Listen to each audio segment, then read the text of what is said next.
আসসালামু আলাইকুম। সুমাইয়াস কিচেনে সবাইকে স্বাগতম।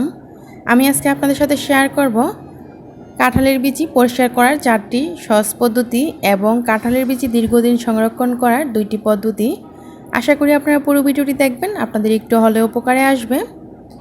কাঁঠালের বিচি পরিষ্কার করার জন্য আমি এখানে কিছু কাঁঠালের বিচি নিয়েছি, আর কাঁঠালের বিচির যে উপরের সাদা খোসাটা সেটা কিন্তু খুব সহজে আমরা ছাড়াতে পারি, কিন্তু ভিতরের বাদামি খোসাটা কিন্তু খুব সহজেই ছাড়ানো যায় না, একটু কষ্টদায়ক।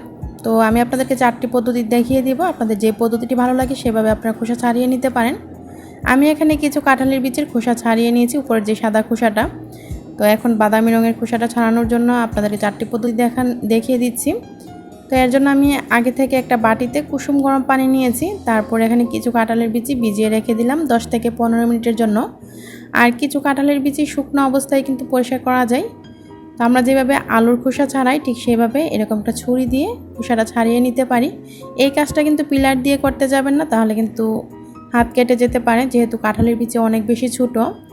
এরকম ছুরি দিয়ে খুব সহজে করতে পারেন।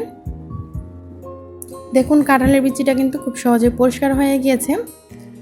আর একটি পদ্ধতি দেখিয়ে দিচ্ছি, বটি দিয়ে কিন্তু খুব সহজেই ঠিক একইভাবে আমরা যেভাবে আলুর খোসা ছাড়াই বটি দিয়েও খুব সহজেই কাঁঠালের বিচিটাও পরিষ্কার করা যাচ্ছে। এভাবে খোসাটা ছাড়িয়ে নিলেই হবে। বটি দিয়ে করলে অল্প সময়ে অনেকগুলো কাঁঠালের বিচির খোসা পরিষ্কার করা যায়। তো এইভাবে কিন্তু অনেক সুন্দর হয় কাঁঠালের বিচি পরিষ্কার করাটা। আপনাদের কাছে যেই পদ্ধতিটি ভালো লাগে সেই পদ্ধতিতেই করতে পারেন।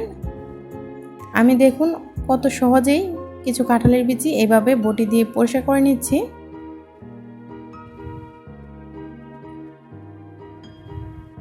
এখন আমি আপনাদেরকে দেখাবো আগের দিনে যেভাবে কাঁঠালের বিচি পরিষ্কার করতো। তো আমি এখানে একটা পাটার মধ্যে একটা কাঁঠালের বিচি নিয়ে পরিষ্কার করে দেখছি কি অবস্থা। আমি কখনো করিনি, এই প্রথম করছি পাটায়। তো একটা দেখলাম, আমার কাছে মনে হচ্ছে এটা একটু কষ্টদায়ক। এই যে দেখুন একটু ভেঙেও গিয়েছে চাপ দেওয়ার কারণে। তো আমি কিছু আবার একসাথে 5-6টা নিয়ে হাত দিয়ে এরকম করে ঘষে ঘষে তুলছি।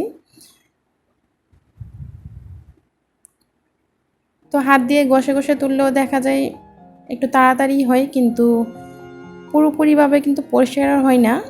পুরোপুরিভাবে পরিষ্কার করার জন্য একটা একটা করে পরিষ্কার করতে হবে। এই যে দেখুন একটা একটা করে আমি পরিষ্কার করে নিচ্ছি। আপনারা চাইলে যারা অভ্যস্ত পাটাই পরিষ্কার করতে তারা পাটাই করতে পারেন, তবে আমার কাছে একটু কষ্ট মনে হলো, একটু সময় লাগে পাটাই পরিষ্কার করতে। তো আমি যে ভিজিয়ে রেখেছিলাম কাঁঠালের বিচিগুলো, সেখান থেকে আপনাদেরকে খুব সহজ একটি পদ্ধতি দেখিয়ে দিচ্ছি। তার জন্য আমি এখানে একটা কাঁঠালের বিচি নিয়ে আমরা যে থালা বাসন মাজি সেখানে তার যে মাজুনি, সেই মাজুনি দিয়ে একটু ঘষা দিলে দেখবেন খুব সহজেই উঠে যাচ্ছে।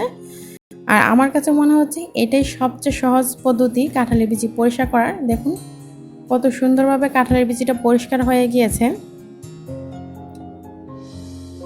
তো এইভাবে আমি 4টা এখানে পরিষ্কার করে নিয়েছি। আরও একটা আপনাদেরকে দেখাচ্ছি সুবিধার জন্য।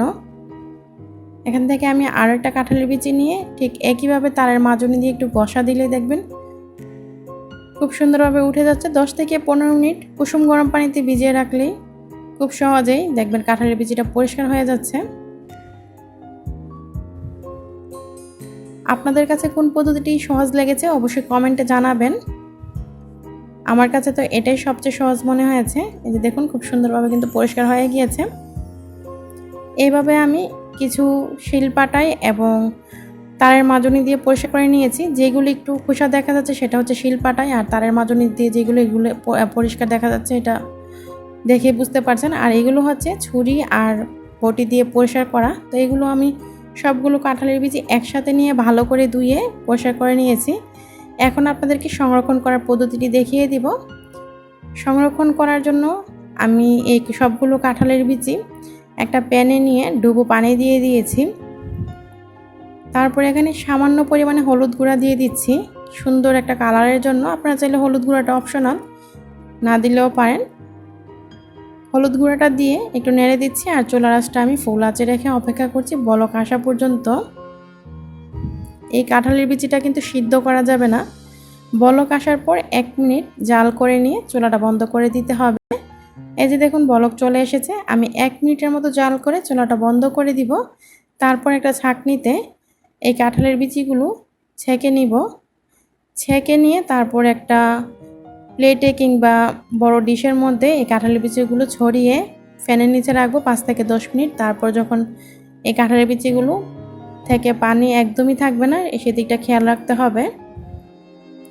এখন এই কাঁঠালের বিচিগুলো সংরক্ষণ করার জন্য আমি একটা পলি ব্যাগ নিয়েছি। পলি ব্যাগের ভিতরে সবগুলো কাঁঠালের বিচি রেখে দিচ্ছি। আপনারা আপনাদের পরিমাণ মতো কমিয়ে বাড়িয়ে রাখতে পারেন। তারপর পলি ব্যাগের মুখটা ভালো করে আটকে দিতে হবে। পলি ব্যাগের মুখটা ভালো করে আটকে দেওয়ার পর এখন আমি এখানে একটা ফাইবার ব্যাগ নিচ্ছি। অবশ্যই ফাইবার ব্যাগ নেবেন, তাতে করে ফ্রিজের যে একটা বাতাস থাকে সেটা আর ভিতরে ঢুকবে না, স্বাদটা নষ্ট হবে না কাঁঠালের বিচি। তো পলি ব্যাগের ভিতরে ঢোকানোর পর এভাবে ভালো করে মুখটা আটকে দিতে হবে ব্যাগের। তারপর এটা ডিপ ফ্রিজে রেখে দিতে পারেন। আর এইভাবে ডিপ ফ্রিজে রাখলে কিন্তু বছরখানেক ভালো থাকে, 1 বছরও এই কাঁঠালের বিচিটা নষ্ট হয় না আর স্বাদও নষ্ট হয় না। 1 বছরের মতো সংরক্ষণ করতে চাইলে এই পদ্ধতিটি সবচেয়ে ভালো আমার মনে হয়। তো আপনারা 1 বছরের জন্য যদি সংরক্ষণ করতে চান এভাবে সংরক্ষণ করতে পারেন। আর যদি আপনারা 3 থেকে 4 মাসের জন্য সংরক্ষণ করতে চান তো এই পদ্ধতিটিও সংরক্ষণ করতে পারেন। এখানে আমি কিছু শুকনা কাঁঠালের বিচি নিয়েছি। আর এই কাঁঠালের বিচিগুলো কিন্তু যেন পানি না থাকে সেদিকটা খেয়াল রাখতে হবে, একবার রোদে লাগিয়ে রাখলে আরও ভালো হয়।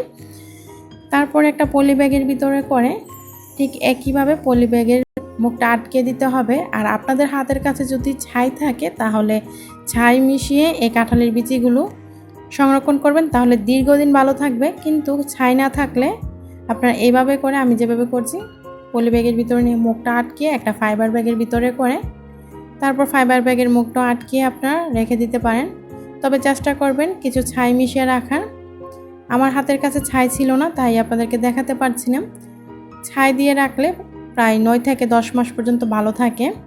আর এইভাবে যদি রাখেন তাহলে 4 মাসের মতো ভালো থাকবে। তো এখন এই পলি ব্যাগটা মানে যেটা আপনারা শুকনা যেই আস্ত কাঁঠালের বিচি খোসা ছাড়া যেই খোসা ছাড়ানো যে কাঁঠালের বিচির সেটা আপনারা রেখে দিবেন ডিপ ফ্রিজে। সেটা আপনারা 1 বছরের উপরেও রেখে দিতে পারেন। আর যেটা খোসাসহ আপনারা সংরক্ষণ করবেন সেটা 4 থেকে 4 মাসের মতো রাখলে ভালো থাকবে, এর চেয়ে বেশি সময় ধরে রাখলে ভালো থাকবে না। আপনাদের কাছে যে পদ্ধতিটি ভালো লাগে সেইভাবে রাখতে পারেন। আর খোসা ছাড়ানোর পদ্ধতি কিন্তু আপনাদের কাছে যেটা সহজ মনে হয় সেভাবে খোসা ছাড়াতে পারেন। আমি আপনাদের সাথে 4টি পদ্ধতি শেয়ার করেছি। তো আশা করি আমার আজকের এই কাঁঠালের বিচি সংরক্ষণ করার পদ্ধতি এবং খোসা ছাড়ানোর পদ্ধতি ভালো লেগেছে। যদি ভিডিওটি ভালো লাগে লাইক দিয়ে দিবেন এবং চ্যানেলটি সাবস্ক্রাইব করে সাথেই থাকবেন। আর ভিডিওটি ভালো লাগলে আপনারা আপনাদের পরিবার ও বন্ধুদের সাথে শেয়ার করতে পারেন। আমার আজকের এই টিপসের ভিডিওটি দেখার জন্য আপনাদের সবাইকে অসংখ্য ধন্যবাদ। সবাই ভালো থাকবেন, আমার জন্য দোয়া করবেন। আল্লাহ হাফেজ।